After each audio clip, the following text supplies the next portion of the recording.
ఎస్ఐతో YCP MLA Tatiparthi Chandrasekhar వాగ్వాదానికి దిగడంతో ఉమ్మడి ప్రకాశం జిల్లా ఎర్రగొండపాలెం పోలీస్ స్టేషన్లో కాసేపు ఉద్రిక్త వాతావరణం చోటు చేసుకుంది. టీడీపీ సోషల్ మీడియా కార్యకర్తకు ఫోన్ చేసి అసభ్యకరంగా తిట్టిన వైసీపీ నేతలపై కేసు పెట్టారు పోలీసులు. ఈ కేసు గురించి తెలుసుకుని పోలీస్ స్టేషన్కు వచ్చారు వైసీపీ ఎమ్మెల్యే. తనపై సోషల్ మీడియాలో పోస్టులు పెట్టిన టీడీపీ కేడర్పై ఎమ్మెల్యే ఫిర్యాదు చేశారు.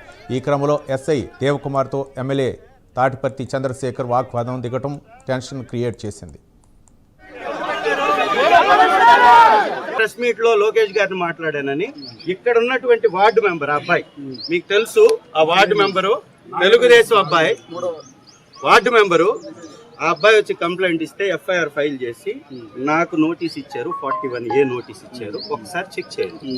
అది ఇది కట్టడం తప్పు అయితే కట్టడానికి లేకపోతే అది కూడా కట్టకూడదు. అది ఏకంగా ఎమ్మెల్యే మీద సార్. వింటాం సార్, వింటాం, మేము కూడా వింటున్నాం. చెప్పండి, కోర్టుకు వెళ్ళమంటే మీ పోలీస్ స్టేషన్ లో నా మీద కేసు కడతారు. ఎవరో ఒక పిల్లోడు ఇస్తే ఎమ్మెల్యే మీద కడతారు.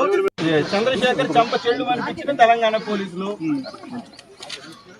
గెలుక్కొని మరి తెలంగాణ పోలీసుల చేతిలో తన్నులు తిన్న ఎమ్మెల్యే చంద్రశేఖర్.